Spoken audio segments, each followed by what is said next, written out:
So when we take these three prophecies together about Bethlehem, Egypt, and a humble town like Nazareth, a lot of people accuse the writers of the New Testament of fabricating connections from the Old Testament scriptures, the Hebrew scriptures, with Jesus that aren't clear from the context, or even simply making stuff up in order to make it seem like Jesus came in fulfillment of prophecy when they say he really didn't. Like, in order to see that Jesus fulfilled things, we have to squint our eyes and tilt our head a certain way just to make everything line up, right? But here's what Paul said about that mentality. After naming several stories from the Old Testament and showing how they're all ultimately fulfilled in Jesus, he wrote this: "Now these things happened to them as an example, but they were written down for our instruction, on whom the end of the ages has come." Think about it. Everything from the Old Testament, and really I would even expand it to everything from in our lives and everything in all of history, points to Jesus. It's him.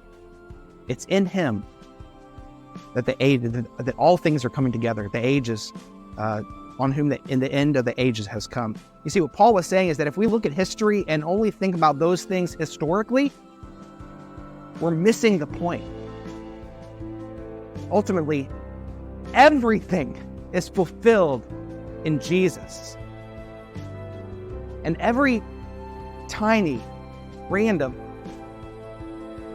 seemingly insignificant detail in the Old Testament or in your life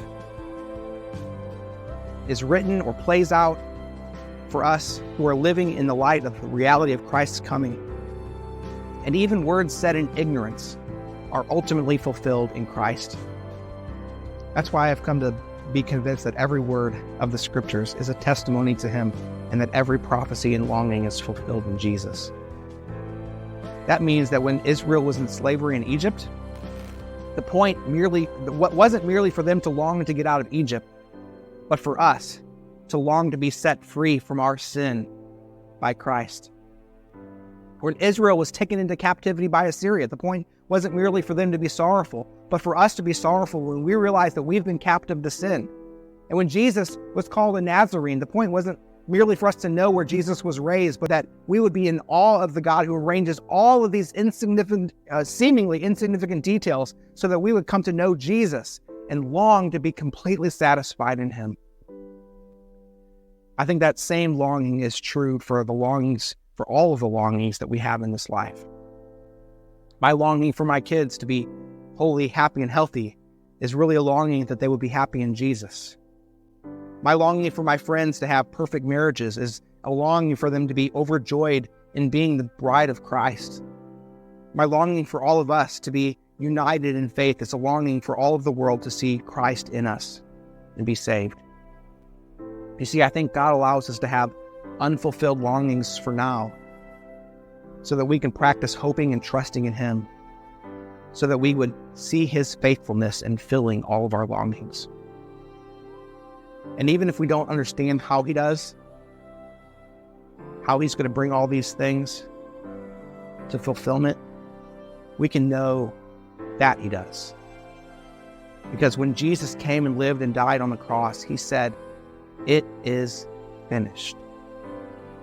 And I don't think that he was just talking about his life or his work in accomplishing our salvation. I think Jesus was talking about it. All of it.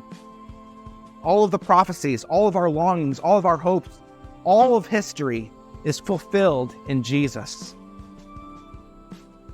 At Christmas time, we sing, "The hopes and fears of all the years are met in thee tonight."